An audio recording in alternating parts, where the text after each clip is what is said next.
Today I visit with Holly White-Gerht, founder of the Texas Hill Country Atelier. All right, we're live.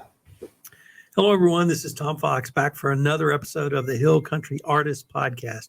Today, I'm thrilled to have with me Holly White-Gerht. Holly, first of all, welcome and thank you so much for taking the time to visit with me today. Thank you. Thank you so much for inviting me, including me. Holly, could you tell us where you grew up? I grew up in Austin, Texas, and then high school in Midland, Texas. And where did you first get the tinge of a spark around art? I don't remember exactly, but my mom has a piece of art that I did probably in the first grade and entered some kind of city contest and won. And it was up at the Laguna Gloria Art Museum. But honestly, I didn't think about it much. Where did you go to college? I went to UT. What did you study? There at UT, I studied anthropology.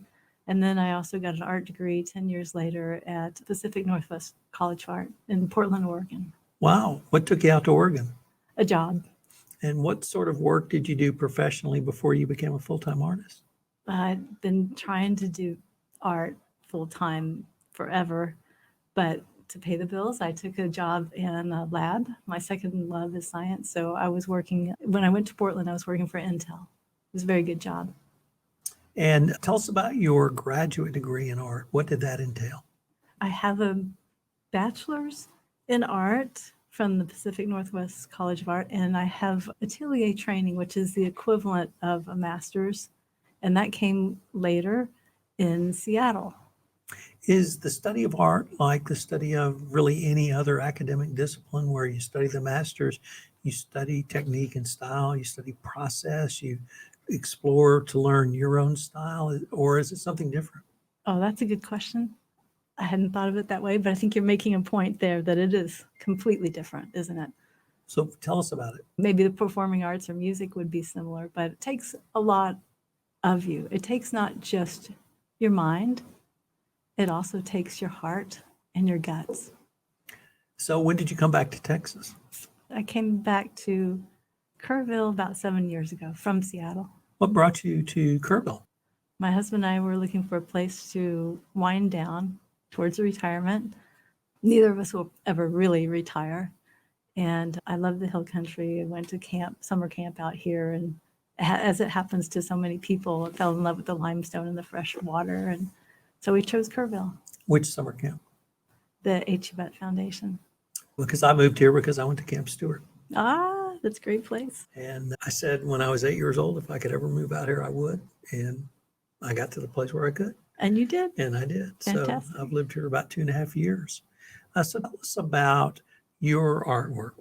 What's your passion around art? So I mentioned science, right?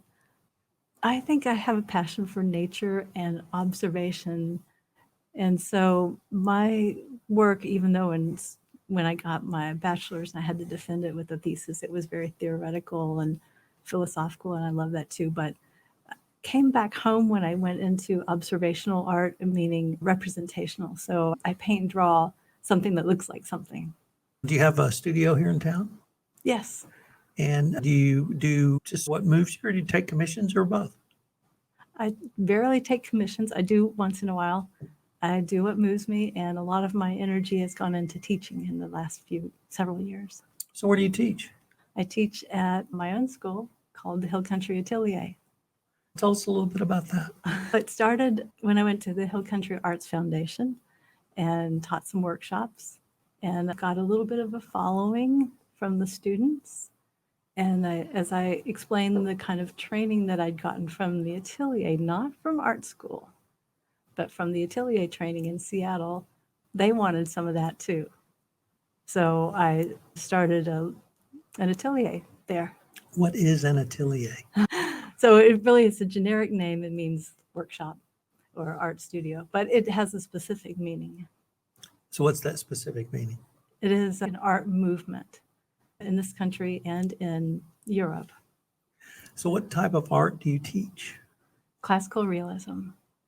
And do you draw from Kerrville to Hill Country or even beyond for students? Yeah, I have a couple of students from San Antonio and Fredericksburg, and one from Medina, two from Medina. I had someone that was driving up from Concan for one workshop. That's a long drive. Not really. No. Not in the Hill Country. We go to San Antonio for a meal. Can you say that's far? They were coming 3 days a week. I'm still impressed. That is. Tell us about you as a teacher. How do you teach? Is it, you seem to really have a passion for this. Your heart's in it, your soul's in it. Do you try to convey that part of it? Do you try to convey the eyes and seeing, and or how do you teach it? Oh, all of the above and then so much more. I give it everything I've got. And specifically, I learned things in the atelier training that is not taught in colleges and universities. It's just not. And What are some of those things? how to draw, how to really draw. Can I tell you a little story about that? You bet. Okay. When I applied for my bachelor's, my BFA, when I first got into that school, art school, private art school, they looked at my portfolio and said, oh, you know how to draw, so you don't have to take any drawing classes. Okay, so I graduated, and then 10 years later, I'm in the atelier, like starting over. I spent a year from 9 to 5, 5 days a week, drawing. And then I started to learn to draw. It's a lifelong process. So are you teaching students how to draw? Yes. So what happened is these skills were poo-pooed by modernism, and so they're just not taught anymore. And so people, they don't know how, and they also don't know that they can't. They can look at old masters and think that's beyond them. And I'm here to tell them that it's not. So tell me a little bit about the art scene in Kerrville or the Hill Country. The art scene here, I don't know. I'm no expert in that. No, but you're a part of it. I'd like to think so. I really tried. You came be to a our part of lunch. it. Yes. So you're a part of it in my book. Yes. There are a lot of artists here, and I applaud all artists who are putting their hearts out there to be seen. Do you have shows in town? Or Okay. have you? Occasionally, just the Arts Foundation, or that's all here in town that I've shown. Any of your students, have you had any students who had shows? Yeah, interestingly, so my students tend to be retired doctors and lawyers or lifelong artists who wanted to up their game. So those lifelong artists had already had shows all over the place. So what do you tell the youngster, I don't want to say young girl or young boy, the first grader or the 10-year-old or the 15-year-old, what do you tell them today about doing art?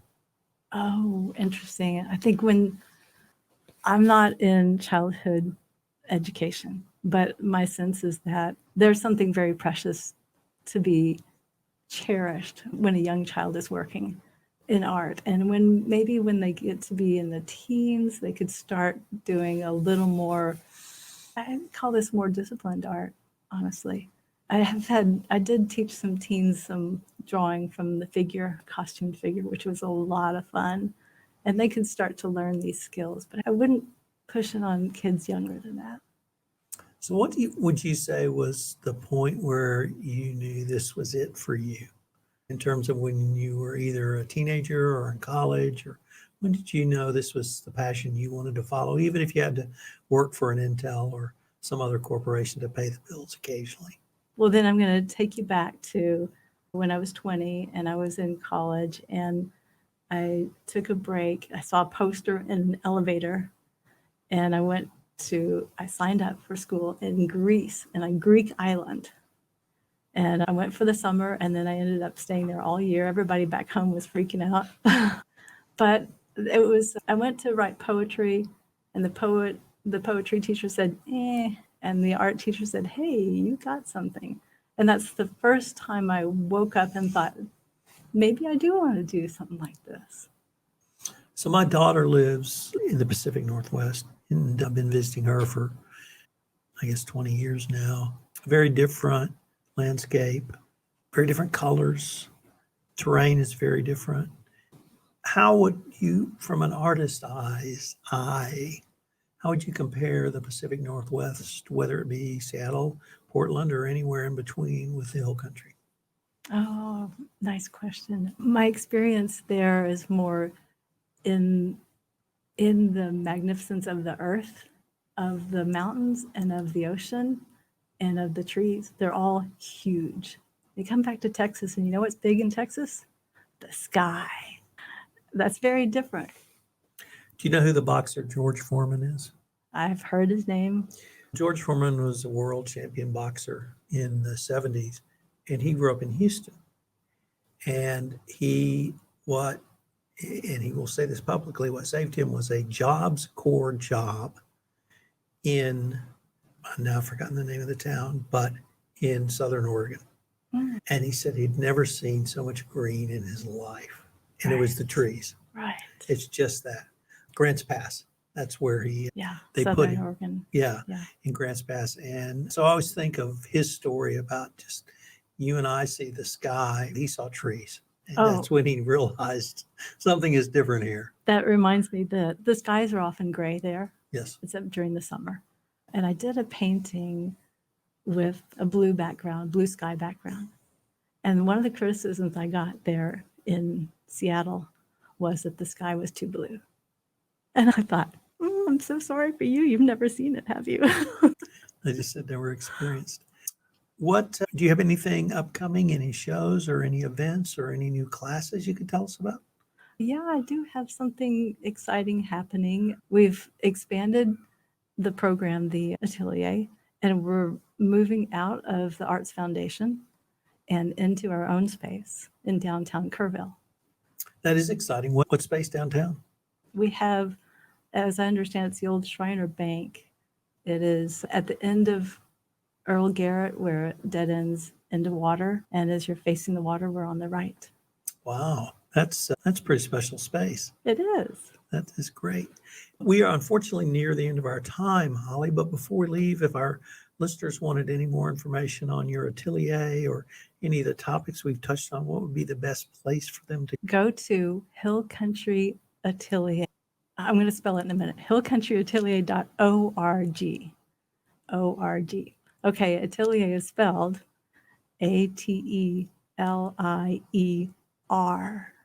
Holly, I wanted to thank you again for taking the time to visit with me. This has been a fascinating visit, and I look forward to continuing this conversation. Thank you so much. It's been a pleasure. This is Tom Fox again. I hope you've enjoyed this episode of the Hill Country Artist Podcast. If you've enjoyed this podcast, I hope you'll subscribe, rate, and review wherever great podcasts are listened to. The Hill Country Artist Podcast is a production of the Texas Hill Country Podcast Network.